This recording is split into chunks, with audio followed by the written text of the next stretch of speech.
Music thrummed through the floorboards, vibrating against the soles of her cheap, pinching shoes. "Look at you," Caroline whispered, her breath hot and smelling faintly of expensive gin and lime. "Nobody wants you here. You're a stain on the upholstery." It was a familiar cruelty, easy to swallow, but then the frantic murmurs in the ballroom suddenly died. The ice clinking in crystal glasses stopped. Leo Rossi, a man who broke bones like snapping dry twigs, wasn't looking at the heiresses.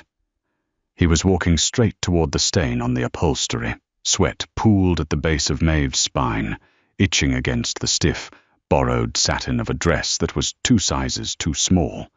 The corset boning dug a sharp, unforgiving line into her ribs every time she drew a breath, so she simply tried not to breathe deeply. The grand ballroom of the Hotel Belvedere smelled like roasting meat, heavy gardenia perfume, and the sour tang of desperate ambition. It was an overheated box of predators wearing silk and tuxedo wool. Maeve stood near a massive marble pillar, pressing her shoulder against the cold stone. The chill seeped through her thin sleeve, a brief, sharp relief against the oppressive warmth of the room. A waiter walked by, carrying a silver tray of champagne flutes. Maeve didn't reach for one. Her stomach was already rolling, a tight knot of acid and cheap coffee from that morning. She kept her eyes fixed on the scuff mark on the toe of her left heel. It was black shoe polish, hastily applied in the bathroom of their cramped apartment 3 hours ago, trying to mask the fact that she was wearing 3-year-old pumps to the most exclusive syndicate gala of the decade. "Stop slouching." The voice was close to her ear, sharp and wet. Maeve didn't flinch. She just straightened her spine, feeling the satin pinch the skin under her arms. Caroline stepped into her peripheral vision. Her older sister smelled of Chanel and ozone, her blonde hair sprayed into a rigid, immaculate wave that didn't move when she tilted her head.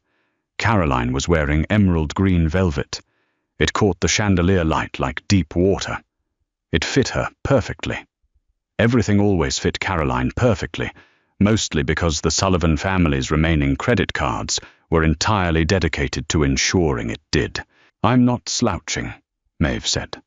Her voice was flat, carrying the gravelly exhaustion of someone who had worked a 9-hour shift at a floral warehouse before being dragged into a corset. "You're shrinking," Caroline corrected, taking a slow sip from a flute of champagne. She didn't look at Maeve. Her eyes were darting across the room, cataloguing the wealthy, the dangerous, the useful. "You're trying to disappear into the architecture. It's pathetic. Then let me go home." Maeve rubbed her thumb against the side of her index finger, feeling the rough, calloused skin there.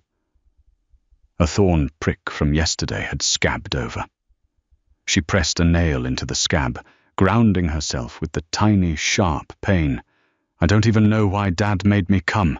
Caroline let out a short, nasal laugh. It was a sound designed to carry, to sound musical to anyone standing more than 5 feet away, but up close, it was just grating.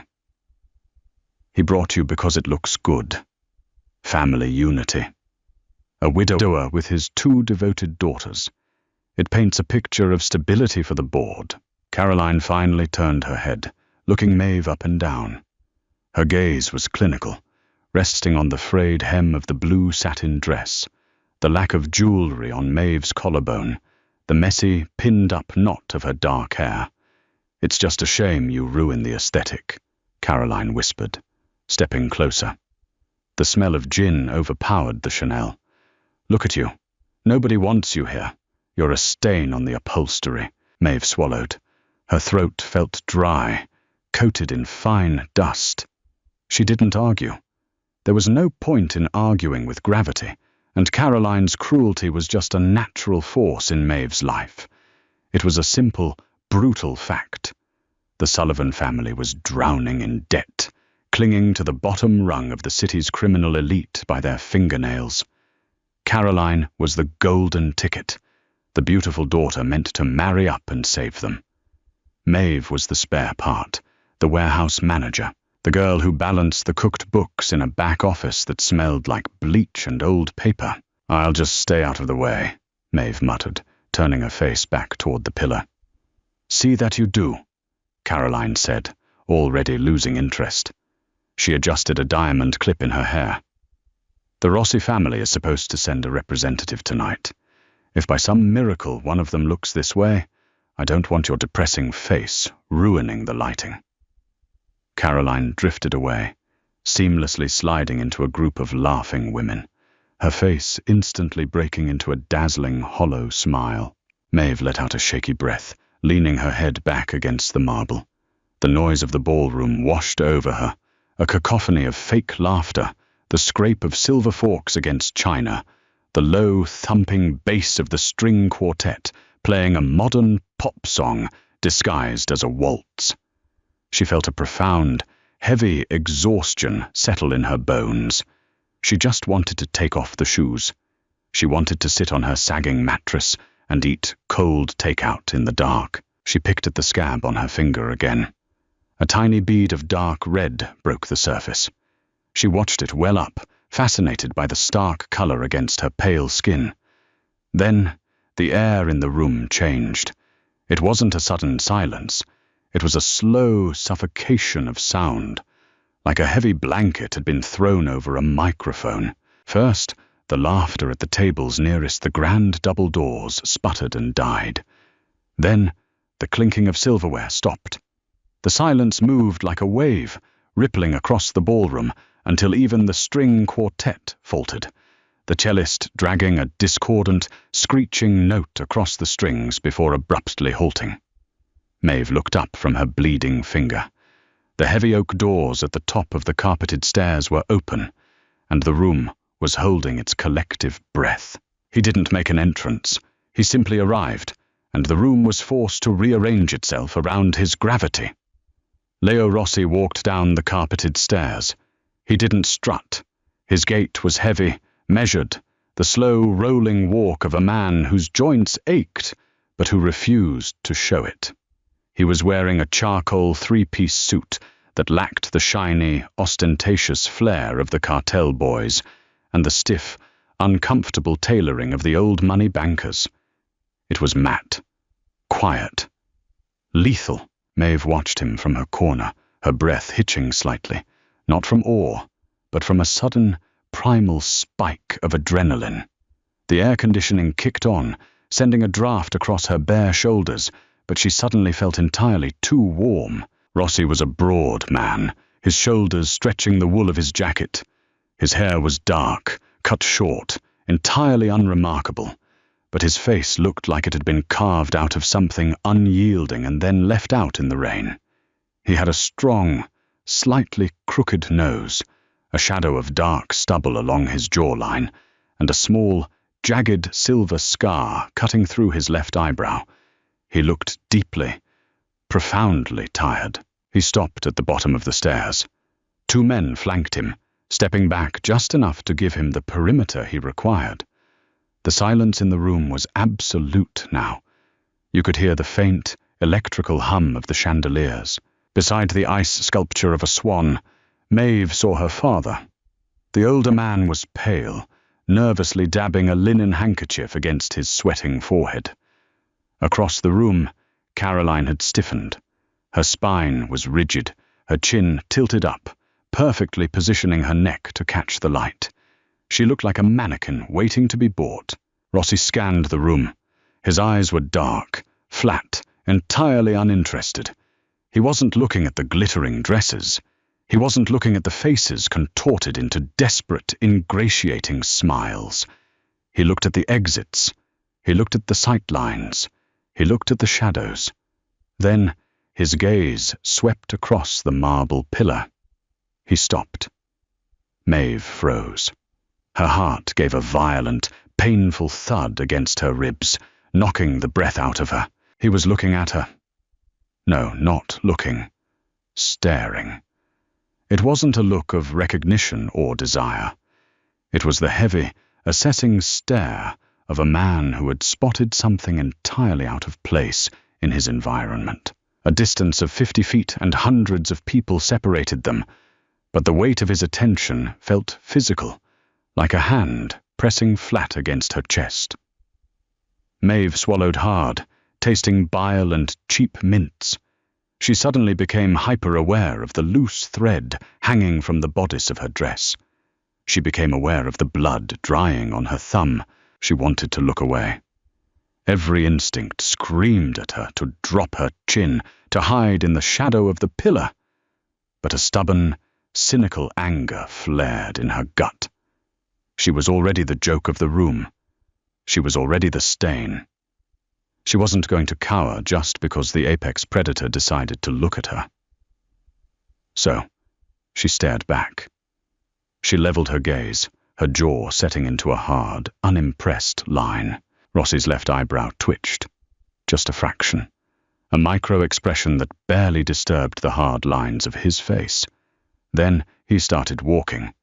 The crowd parted for him before he even had to ask. It was pathetic, really, how quickly the ruthless elite of the city scrambled over each other to clear a path. Men pulled their wives back by the elbows. Waiters pressed themselves flat against the walls, trays trembling in their hands. He was walking toward the right side of the room. Toward the pillar. Toward Caroline. Maeve let out a slow, shaky breath, releasing the tension in her shoulders. Of course. She was standing 10 feet behind her sister. The geography of the situation had confused her.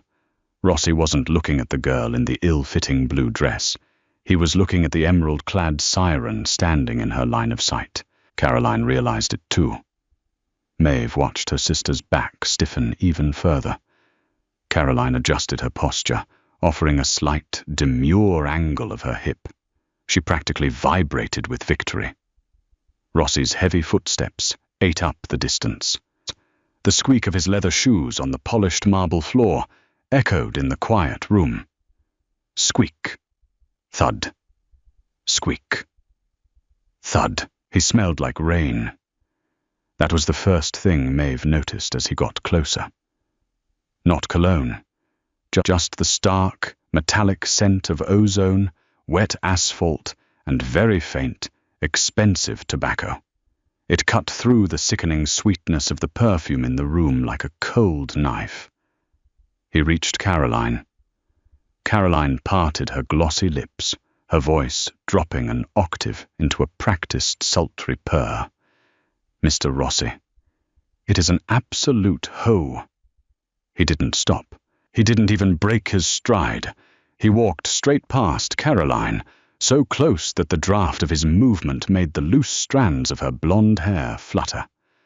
Caroline's mouth hung open, her welcoming smile freezing into a mask of pure, unadulterated shock. She looked like she had just been slapped. Rossi kept walking. 2 more heavy, deliberate steps. He stopped in front of the marble pillar. He stopped in front of Maeve. The sudden proximity of him was suffocating.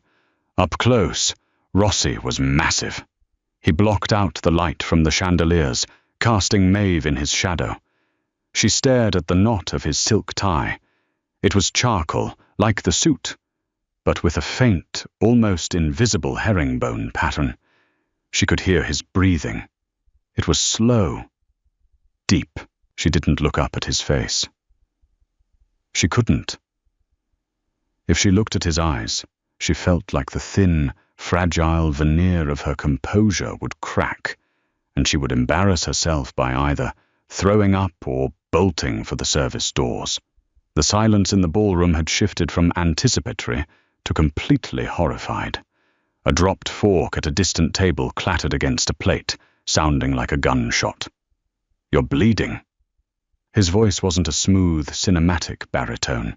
It was a rasp, low, slightly gravelly, the sound of stone grinding against stone. It vibrated in the air between them. Maeve blinked, her brain struggling to process the words. She slowly raised her eyes, tracing the line of his jaw, the rough stubble, up to his mouth. He wasn't smiling. "What?" she managed to say. Her voice cracked on the single syllable. She hated herself for it instantly. Rossi didn't repeat himself. He slowly lifted his right hand. His fingers were thick, the knuckles scarred and uneven. He reached out, not toward her face, but toward her hands, which were clutched defensively at her waist. He took her right hand. His grip wasn't tight, but it was immovable. His skin was warm, dry, and rough as sandpaper. He lifted her hand, turning her palm upward to expose her thumb. The bead of blood from the picked scab had smeared, a tiny streak of crimson against her pale skin. He looked at it for a long second. Then he reached into the breast pocket of his suit jacket with his free hand. He pulled out a dark grey linen handkerchief. He pressed the fabric against her thumb. Maeve's breath hitched again. The physical contact sent a jolt of electricity up her arm, settling as a sour, panicked ache behind her ribs. She tried to pull her hand back, a reflexive jerk of self-preservation. His grip tightened just enough to stop her. "Hold still." "It's just a scratch," she muttered, her face burning. She could feel the eyes of the entire room on her. She could feel Caroline staring daggers into the back of her head. "I work with roses." "Thorns.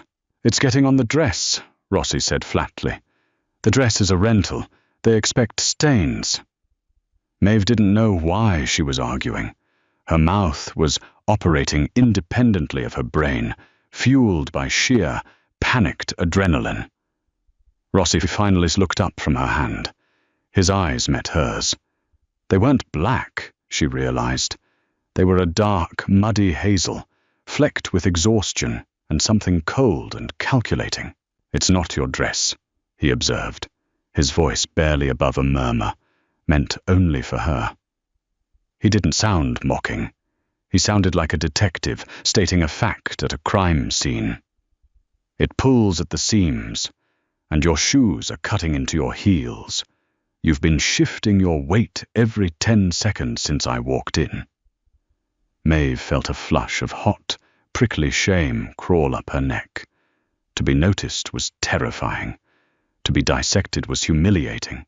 "Are you done analyzing my poverty, or do you want to check my dental records too?" she snapped. The words were out before she could swallow them. Behind her, she heard a sharp, collective intake of breath from the people close enough to hear.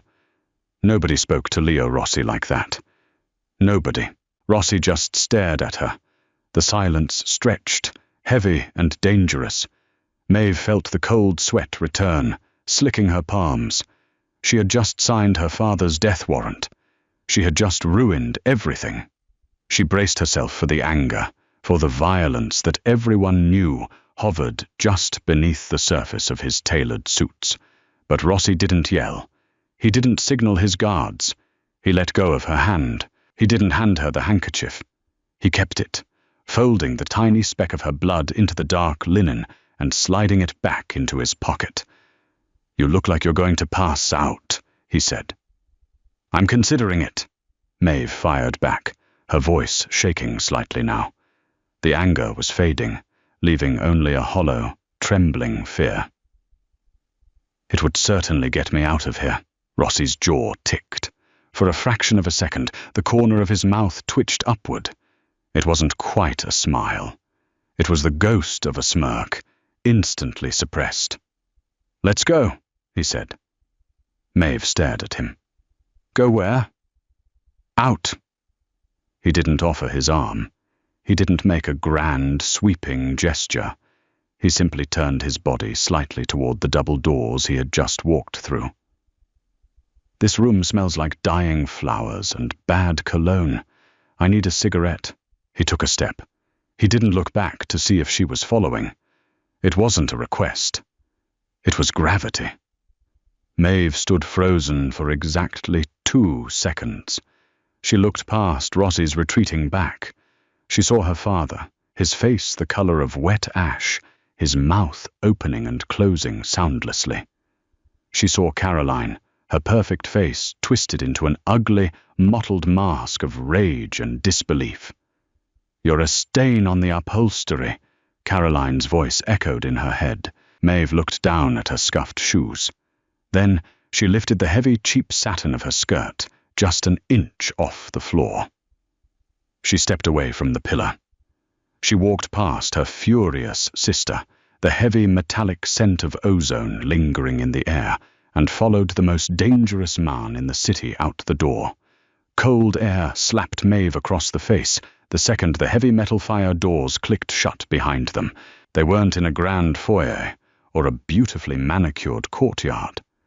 Rossi had bypassed the main exits entirely, pushing through a crash bar into a concrete service stairwell that smelled of stale beer, industrial floor cleaner, and old damp. The sudden drop in temperature was a physical shock. The sweat that had been pooling uncomfortably under Maeve's corset instantly turned to ice. She stopped on the landing. Her lungs expanded, dragging in the harsh, unfiltered air. It was the first real breath she felt she had taken all night. A few steps below her, Rossi stopped on a wider landing that opened out onto a grated metal balcony overlooking the alleyway. He didn't say a word. He leaned against the rusted iron railing, turning his back to her, and reached into his jacket pocket. Click, clack. The sharp metallic scrape of a heavy lighter echoed against the concrete walls. A small orange flame flared, illuminating the harsh angles of his profile. He brought it to a cigarette, inhaled deeply, and snapped the lighter shut. Maeve stood frozen on the stairs, her fingers gripping the rough metal banister. The silence stretched, filled only by the distant, muffled thud of the ballroom bass through the thick walls and the low hiss of car tires on wet asphalt somewhere down below. She waited for the catch. Men like Leo Rossi didn't rescue girls like her from embarrassing social situations out of the goodness of their hearts. They didn't have goodness. They had ledgers. They had debts and leverages and brutal, calculated interests. By walking out of that room with him, Maeve knew she had just shifted herself from a background prop to an active piece on a very dangerous board. "You can take the shoes off." His voice floated up to her, rough and quiet, carried on a cloud of grey smoke. He still wasn't looking at her. He was staring down into the dark, trash-strewn alley.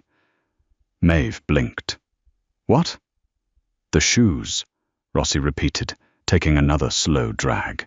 "You're leaning all your weight onto your right hip to keep the pressure off your left heel. It looks painful. Take them off." A stubborn flush crept up Maeve's throat. "I'm fine." Rossi finally turned his head. The dim, sickly yellow glow of a street lamp from the alley caught the silver scar through his eyebrow. "Suit yourself. But there's no one out here to impress, and I don't care if you're barefoot. Your pride is just ruining your posture." It was the utter lack of mockery in his tone that broke her. He wasn't teasing her. He was simply diagnosing a mechanical problem and offering the logical solution. Maeve looked down at her feet. The pinched patent leather pumps were a localized torture chamber. Slowly, feeling utterly ridiculous, she reached down and popped the left shoe off. The relief was so immediate and profound, she almost groaned. She took the right one off next. She stood in her cheap, sheer pantyhose on the freezing concrete landing. It was freezing, but it was real. She walked down the remaining 3 steps to the balcony, holding the offending shoes by their straps in one hand. She stopped a few feet away from him, keeping a safe distance. The smell of his cigarette was harsh and sharp, cutting right through the lingering scent of Caroline's gardenia perfume that seemed permanently stuck in Maeve's sinuses. "Why did you do that?" Maeve asked. Her voice sounded thin in the open air, lacking the bravado she had managed inside the ballroom. "Do what?" "Walk right past my sister." Maeve gripped the railing, the rust flicking off against her palms. "She was practically gift-wrapped for you. My father spent 3 months organizing this so she could stand exactly in your sight line. Rossi flicked an ash over the edge of the railing. I know. Then why humiliate them? I didn't humiliate them, Rossi said smoothly, turning to face her fully. His massive frame blocked out the alleyway light.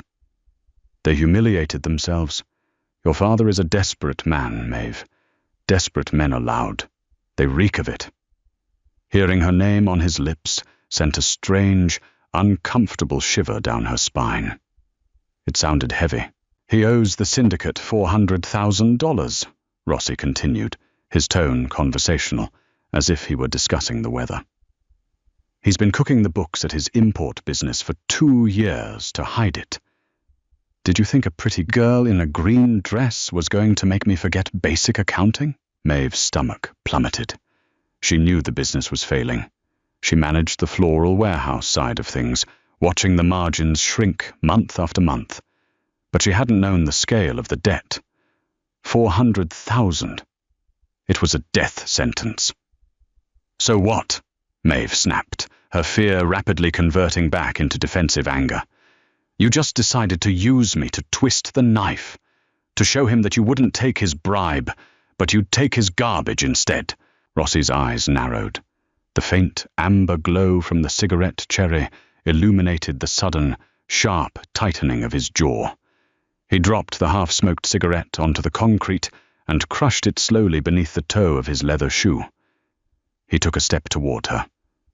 Maeve held her ground, forcing herself not to step back, even as her heart hammered violently against her ribs. Don't call yourself garbage, he said. His voice was lower now, scraping against the bottom of his register. It's what they think, she shot back, her chin tilting up. It's what the whole room thought. You walking out with me was a punchline. I don't make jokes, Rossi said. He was close enough now that she could feel the heat radiating off his suit.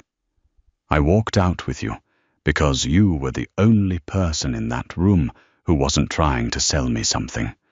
You were standing there, bleeding into a rented dress, looking like you wanted to burn the building down. He reached out, his hand hovering for a second, before his thumb brushed lightly against her bare shoulder. The contrast of his rough, warm skin against the freezing cold of her flesh was a violent sensory spike.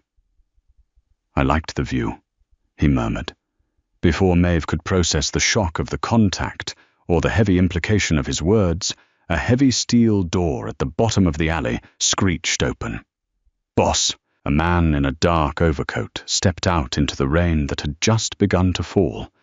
He didn't look up, merely standing by the open rear door of a massive matte black sedan that had silently pulled into the alley. Rossi dropped his hand. The spell, or whatever strange, terrifying vacuum they had just been standing in, shattered. Your feet are freezing, Rossi said, slipping back into his cold, pragmatic baseline. Get in the car. Rain started spitting from the low, bruised clouds before they reached the curb. Heavy, fat drops that smacked against the concrete. Maeve scrambled into the back seat of the sedan, clutching her shoes to her chest, acutely aware of how absurd she looked. Rossi slid in beside her. The heavy door closed with a muted, solid thud that instantly severed them from the outside world. The interior of the car was a sensory deprivation chamber. There was no engine noise, no sound of the rain hitting the roof, no distant sirens. It smelled of rich, dark leather and the faint trace of peppermint. The seats were expansive, swallowing Maeve's slight frame. The driver, a wide-shouldered man with a neck thicker than Maeve's thigh, didn't look in the rearview mirror. He just shifted the car into gear, and it glided forward with terrifying smoothness. Where are we going? Maeve asked, her voice sounding too loud in the deadened acoustics of the cabin. I'm taking you home. Rossi reached over to the center console and adjusted a dial. A moment later, a wave of warm air blew directly onto Maeve's freezing, nylon-covered feet. She curled her toes, fighting the urge to let out a sigh of relief. My dad! We'll stay at the gala until it ends, Pretending everything is fine, Rossi interrupted. Your sister will spend the next 2 hours doing damage control, telling anyone who will listen that you forced yourself on me and ruined her evening. Then they will go back to their townhouse, and your father will drink half a bottle of scotch and try to figure out how many days he has left before my collectors break his knees. Maeve flinched. The blunt, brutal honesty of it felt like a slap. Do you enjoy this? Terrifying people? Rossi unbuttoned his suit jacket, shifting slightly against the leather. I enjoy order. Your father is a chaos agent. He borrows money he doesn't have to fund a lifestyle he can't afford, all to impress people who would gladly watch him drown. It's tedious. Then why didn't you just kill him? The words slipped out before Maeve could censor them. They hung in the warm air, toxic and heavy. Rossi slowly turned his head to look at her. The passing streetlights dragged bands of sickly yellow light across his face, illuminating the exhaustion etched into the corners of his eyes. Is that a request, Maeve? No, she said instantly, her breath catching. No, of course not. I don't understand how your world works. I balance ledgers for a flower shop. I don't know the rules of the syndicate. The rules are simple, Rossi said, looking away, his gaze fixing on the rain-slicked streets outside his window. You pay what you owe. If you can't pay with money, you pay in trade. If you have nothing to trade, you bleed. Maeve looked down at her hands. The tiny smear of blood on her thumb had completely dried. What happens to him now? Nothing tonight, Rossi said. Tonight, I just wanted to ruin his party. Silence fell over the car again. It wasn't the terrifying, suffocating silence of the ballroom. It was a heavy, complicated quiet. Maeve sat stiffly, her knees pressed tightly together, hyper-aware of the space between her and the man who held her family's entire existence in his calloused hands. She risked a glance at him. He was staring out the window, his jaw relaxed, his eyes heavy. He didn't look like a monster in this lighting. He just looked like a man who worked 90-hour weeks and hadn't slept properly in a decade. He's a killer, her brain reminded her frantically. He ruins lives. He breaks bones. But he was also the only person who had noticed. Her shoes were bleeding her heels raw. I live in the South End, Maeve said quietly, breaking the silence. Above the Sullivan Floral Warehouse, on 4th Street. Rossi didn't react with surprise. I know where you live. Of course he did. He held the mortgage, most likely. Caroline lives in the townhouse, Maeve clarified, feeling a sudden, inexplicable need to distance herself from them. With Dad. I moved out 3 years ago, when the business started slipping. When your father started stealing from the syndicate to pay for your sister's wardrobe, you mean, Rossi corrected effortlessly. Maeve bit the inside of her cheek, tasting copper. Yes. Then. Rossi finally turned back to her. His eyes dropped from her face to the cheap, synthetic fabric of her dress, to the bare, goosebump-covered skin of her shoulders, and finally to the worn-out shoes clutched in her lap. You manage the warehouse, he stated. It wasn't a question. You handle the inventory, the localized deliveries, the civilian bookkeeping. I do everything except the cartel drops, Maeve said defensively. Dad handles the special imports through the docks. I just sell roses and lilies. And you're good at it. Maeve frowned. I keep it running. It's not glamorous. Glamour is a liability, Rossi said, his voice dropping into that gravelly, quiet register again. Competence is rare. You kept a failing business afloat for 3 years with 0 capital, while your father actively sabotaged it. He leaned slightly closer. The smell of rain and tobacco wrapped around her. I don't need another pretty girl in a velvet dress, Maeve. The city is full of them. They're cheap. Rossi's eyes locked onto hers, dark and absolute. I need someone who knows how to survive in a failing structure without complaining. The car began to slow, turning down a familiar, pothole-riddled street. The smooth suspension of the armored vehicle finally gave a slight shudder as it navigated the broken pavement. Maeve's heart was hammering a frantic rhythm against her ribs again. He wasn't talking about flowers anymore. "What are you saying?" she whispered. The heavy car rolled to a gentle stop. Outside her window, Maeve saw the flickering, neon pink sign of the Sullivan Floral Warehouse, buzzing stubbornly in the rain. Rossi didn't answer immediately. He looked at her, really looked at her, his gaze stripping away the terrible dress, the messy hair, the poverty, and seeing straight into the tired, cynical core of her. "I'm saying," Rossi murmured, "that your father's debt is no longer my primary interest." Streetlights bled through the tinted windows, dragging bands of sickly pink light from the warehouse sign across the leather seats. The rain was coming down harder now, a steady drumming against the reinforced roof of the car. Maeve sat paralyzed. Her brain, usually quick to calculate inventory deficits and profit margins, completely stalled out. "Your father's debt is no longer my primary interest." The words hung in the warm, peppermint-scented air. They didn't feel like a romantic declaration. They felt like a heavy, iron cage dropping from the ceiling, slamming into the concrete all around her. "You can't just," Maeve stammered, her fingers digging into the patent leather of her discarded shoes. "You can't just transfer a debt like that." "I own the paper," Rossi said simply. He didn't move toward her. He didn't try to touch her again. He just sat in his corner of the massive back seat, an immovable object. "I can burn the paper. I can rewrite the paper. The mechanics of it aren't your concern." "They are absolutely my concern," Maeve's voice cracked, pitching upward in panic. "If you're looking for collateral, I don't have anything. I don't own the warehouse. I rent the apartment upstairs month to month. The dress is a rental. The shoes are—" She looked down at the scuffed black heels in her lap. 3 years old, and mostly glue at this point. "I have nothing you want." Rossi watched her unravel with infuriating calm. His face was a mask of carved stone, entirely unaffected by her sudden, frantic energy. "You're panicking," he observed.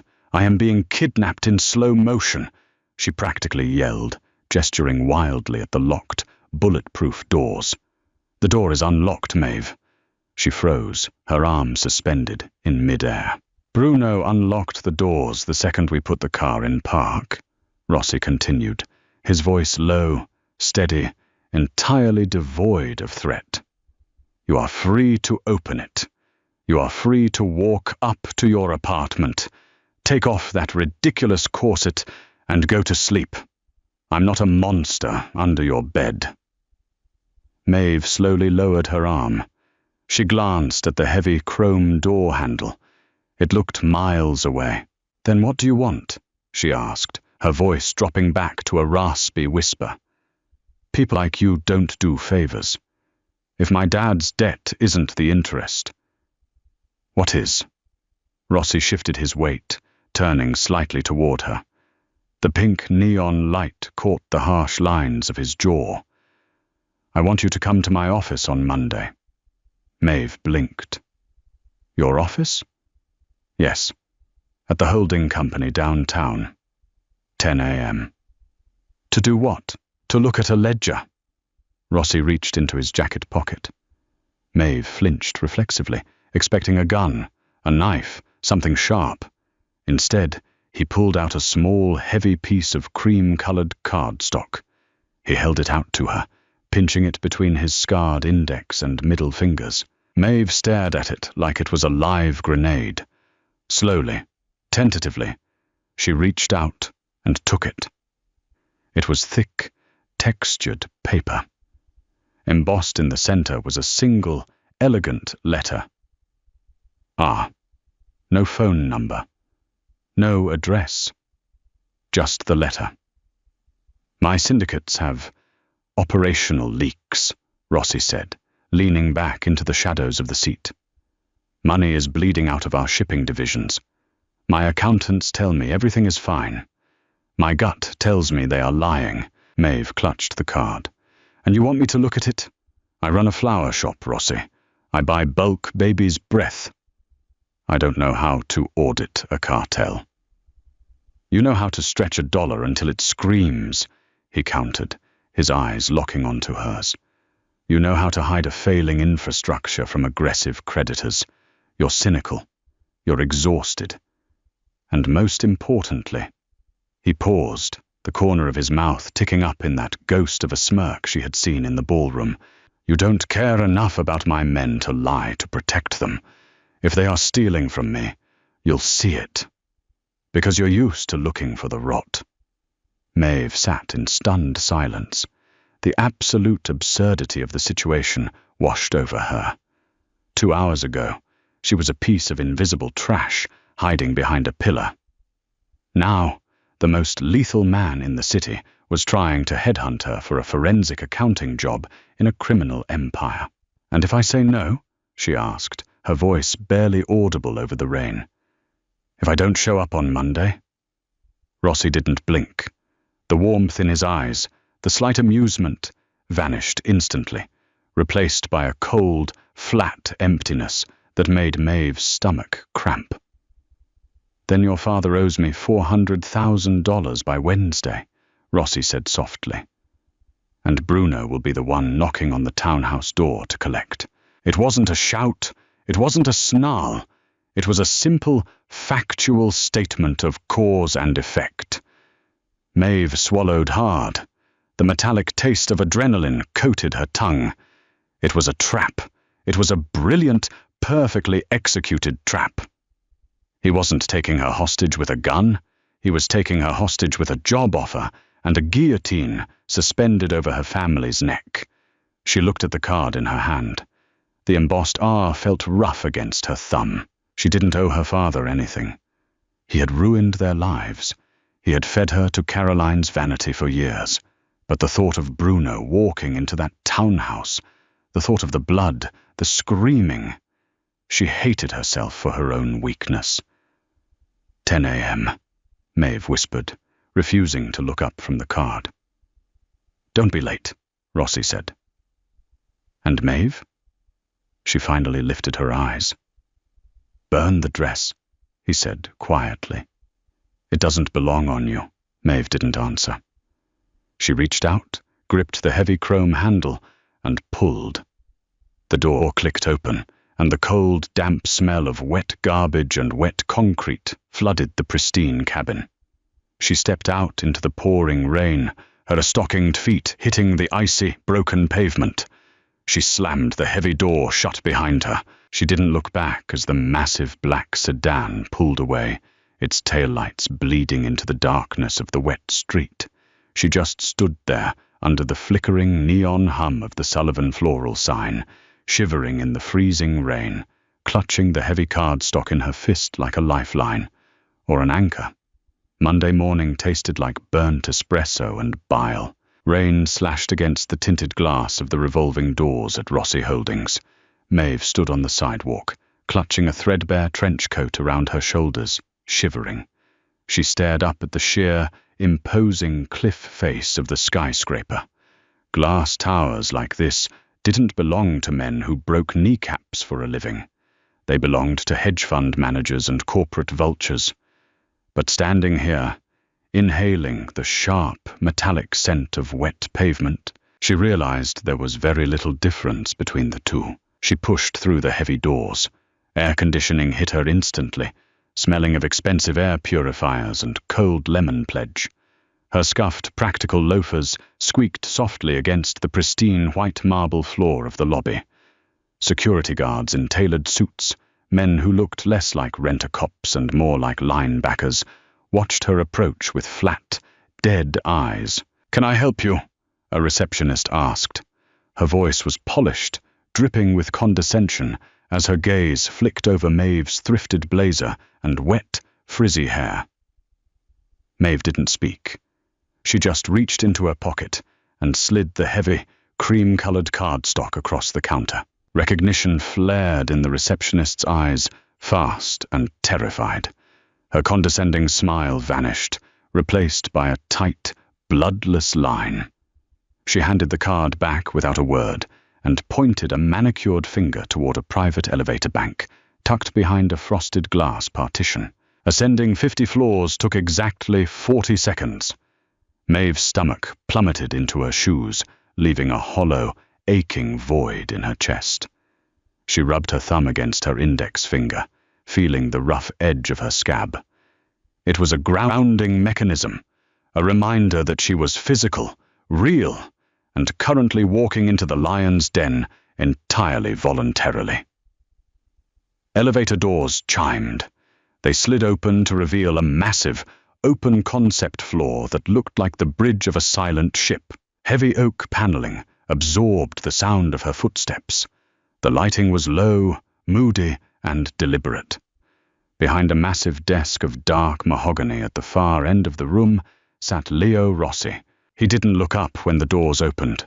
He was wearing a stark white dress shirt, the sleeves rolled up to his elbows, revealing thick forearms corded with muscle and faded, jagged scars. A pair of silver reading glasses sat low on the bridge of his crooked nose. He was signing a stack of documents with a heavy gold fountain pen. "You're 4 minutes early," he said. His voice was a low rumble, carrying effortlessly across the vast expanse of the office. The buses were running on a holiday schedule. Maeve stopped 10 feet from his desk. Her mouth was dry. Up close, in the harsh daylight filtering through the floor-to-ceiling windows, he looked even more exhausted than he had at the gala. Deep purple shadows bruised the skin under his eyes. Rossi finally looked up. He took off the glasses, tossing them onto the desk. He assessed her, his gaze sweeping over her sensible shoes, her dark slacks, and the cheap blazer. "Better," he murmured. He stood up, the sheer mass of him instantly dwarfing the massive desk. He walked over to a side table and picked up 3 thick, leather-bound ledgers. They looked heavy enough to crack a skull. He dropped them onto a smaller glass table, surrounded by 4 leather chairs in the corner of the room. "Shipping manifests," Rossi said, gesturing to the books. "Southern ports. We import olive oil, machinery parts, and textiles. Legitimate businesses that wash the money from the less legitimate ones."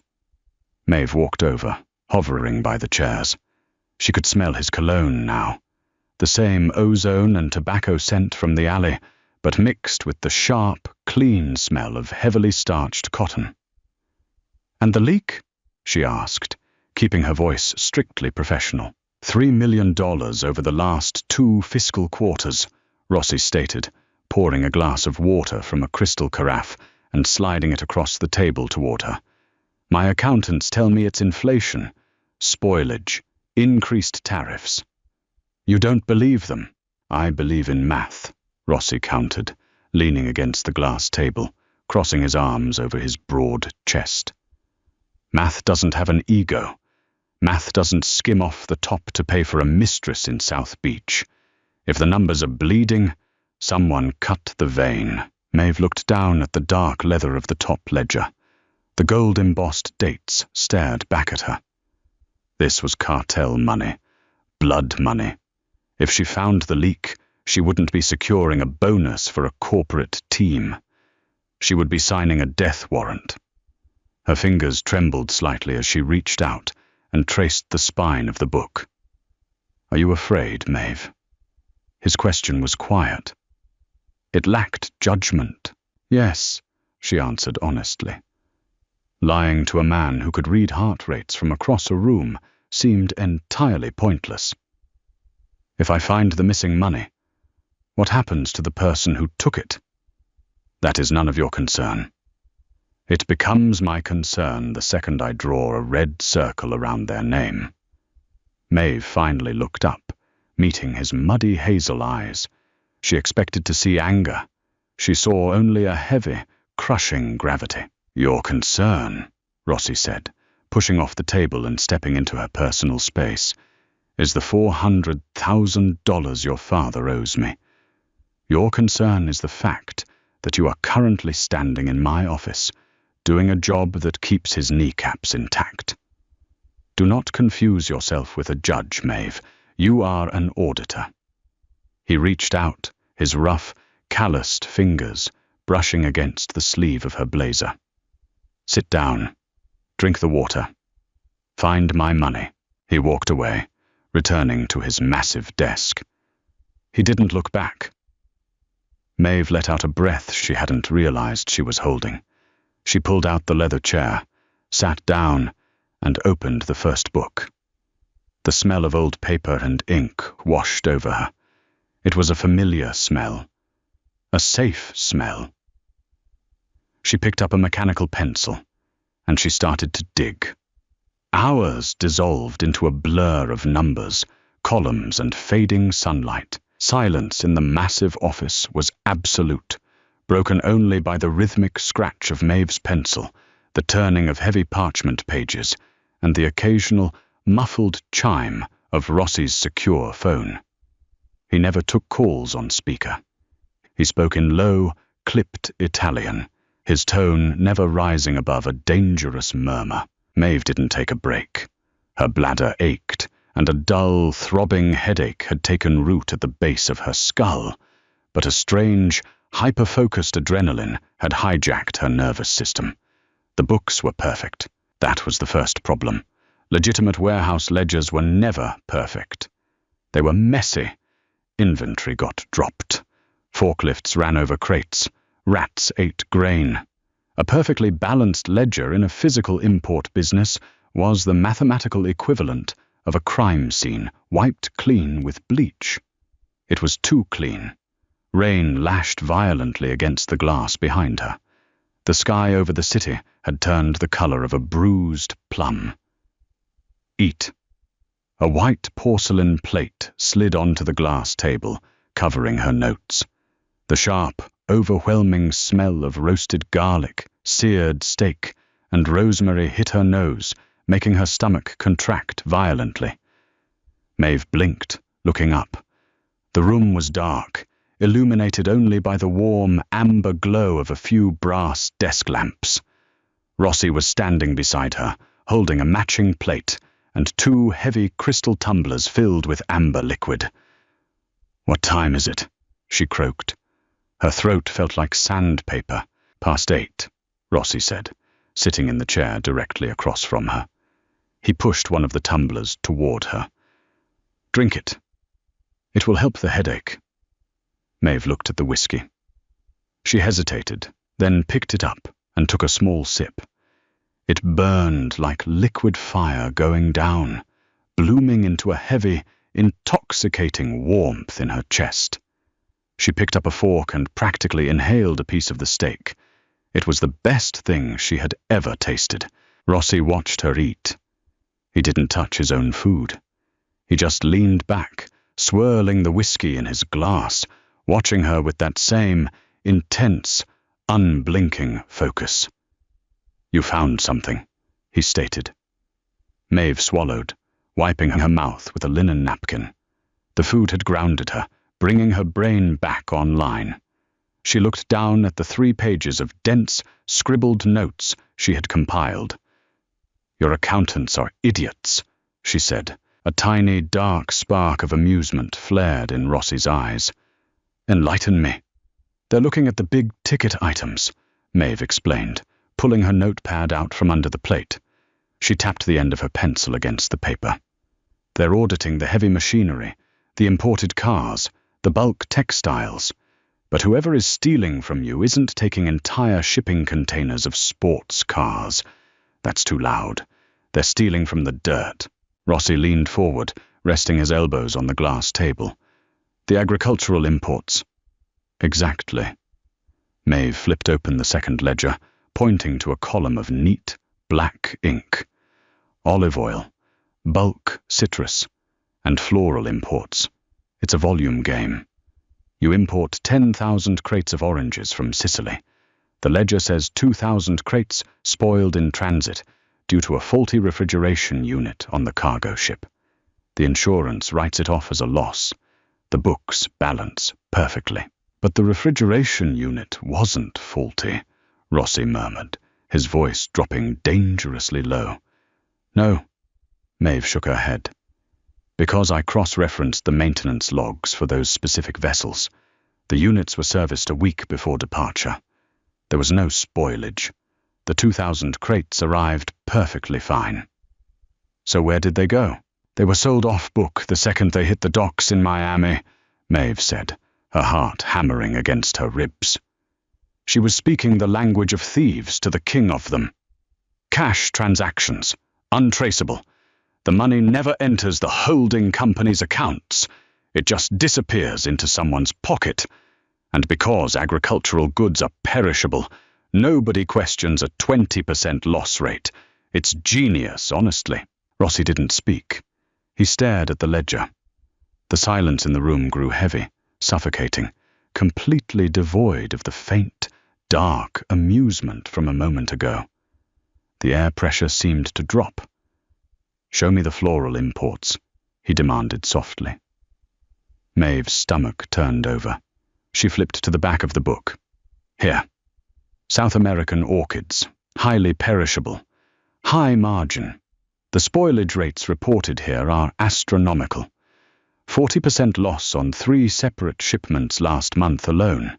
Rossi's finger, thick and scarred, traced the line of ink on the page. He stopped at the signature at the bottom of the manifest, the man who had signed off on the spoiled inventory. Dominic Vitti. "Dominic," Rossi whispered. It wasn't an angry sound. It was the sound of a heavy, rusted vault door clicking shut. Maeve knew the name. Everyone in the South End knew the name. Dominic Vitti was Rossi's underboss, the man who ran the docks. A man who was supposed to be as loyal as a hunting dog. She watched Rossi process the betrayal. He didn't throw his glass. He didn't yell. The terrifying stillness that settled over him was infinitely worse. He looked like a man standing over a grave he was about to fill.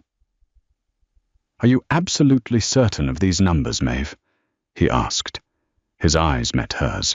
They were entirely black now, the muddy hazel swallowed by blown-out pupils. "I balance the books for a floral warehouse," she whispered, her voice trembling despite her best efforts. "I know exactly how long an orchid can survive in a shipping container. Those flowers didn't die, Rossi. They were sold." He stared at her for a long, terrible second. Then he slowly nodded. "Eat your dinner," he said. He stood up, picked up his secure phone from the desk, and walked toward the floor-to-ceiling windows, turning his back to her as he dialed. 30 minutes passed. Rossi hadn't spoken since he made the call. He stood by the window, staring out at the rain-slicked city lights. A dark, immovable silhouette against the storm. Maeve couldn't eat another bite. The steak tasted like ash in her mouth. She pushed the plate away, her hands shaking slightly in her lap. She had done it. She had found the leak. She had secured her father's pathetic life.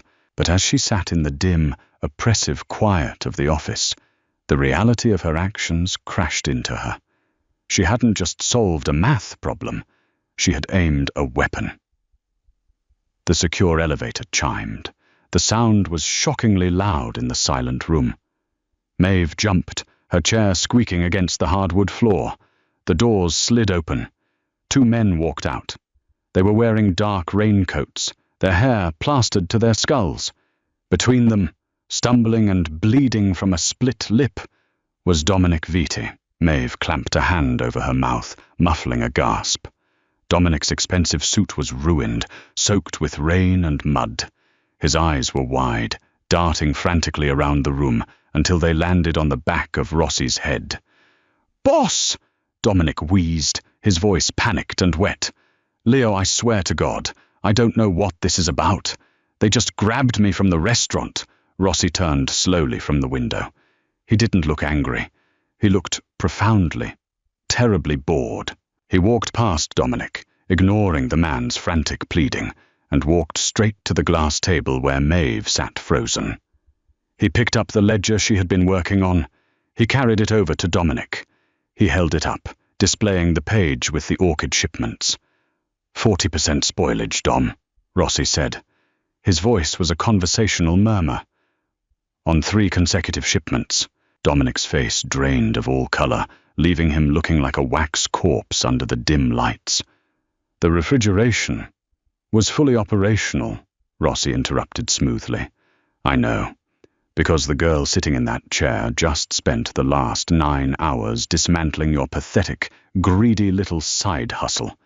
Dominic's panicked gaze snapped to Maeve. Pure, unfiltered hatred flared in his eyes. Her? You're taking the word of a drunk's daughter? A warehouse rat? She doesn't know shit. Rossi didn't hit him. He just looked at the 2 men holding Dominic. One of the men reached into his coat. No! Maeve screamed, scrambling out of her chair. The heavy leather seat tipped backward, crashing onto the floor. Rossi, don't! You don't have to do this here! Rossi held up a single hand. The man in the coat froze. Dominic was shaking violently now, sobbing, his knees giving out so that he hung, suspended by the grips of the 2 guards. Rossi turned to look at Maeve. She was panting, her chest heaving, tears of sheer terror pricking the corners of her eyes. You found the rot, Maeve, Rossi said, his voice terrifyingly gentle. You don't cure rot by ignoring it. You cut it out. Then cut it out somewhere else, she pleaded, her voice cracking. I'm an accountant. I'm not a butcher. Please. She wasn't begging for Dominic's life. She knew the man was already dead. She was begging for her own sanity. She couldn't watch a man die over a spreadsheet she had audited. Rossi stared at her. He looked at her trembling hands, her pale face, the sheer, desperate humanity of her panic. Slowly the tension drained from his broad shoulders. He looked back at his men. Take him to the docks, Rossi ordered flatly. Put him in a container. Let him see how long he lasts without refrigeration. Leo, please! Leo! Dominic screamed as the men dragged him backward toward the elevator. The door slid shut, cutting off his frantic begging with a heavy metallic seal. The silence rushed back into the room, louder and more deafening than before. Maeve stood paralyzed behind the glass table. Her legs felt like water. She reached out, gripping the edge of the glass tight enough to turn her knuckles white, just trying to stay upright. Rossi walked slowly back to the table. He picked up the heavy leather chair she had knocked over and set it right. He didn't sit down. He stood in front of her, closing the distance until the toes of his expensive shoes touched the scuffed leather of her loafers. He reached out. Maeve flinched violently, closing her eyes, but his hands didn't grab her neck. His thick, rough fingers gently grasped her trembling wrists, prying her death grip off the edge of the glass table. His hands were incredibly warm. Breathe, he commanded softly. She opened her eyes. He was standing inches away, his massive frame completely blocking out the storm outside. You just killed him, she whispered, a tear finally spilling over and tracking hotly down her cold cheek. He killed himself the second he stole from me, Rossi corrected, his thumbs rubbing slow, steady circles over the fragile pulse points of her wrists. You just handed me the shovel. I don't want this, she choked out, trying to pull her hands away. But his grip, while gentle, was entirely unbreakable. I don't want to be part of this. It's too late for that, Rossi murmured. He let go of her wrists, sliding his hands up her forearms to grip her shoulders. He pulled her slightly closer, forcing her to look up at him. You walked out of that ballroom with me. You sat at my table. You tore apart my empire with a pencil and 3 pages of notes. He leaned down, his mouth hovering just inches from her ear. The smell of tobacco and ozone wrapped around her, suffocating and completely intoxicating. Your father's debt is clear, Rossi whispered, the gravel in his voice vibrating against her skin.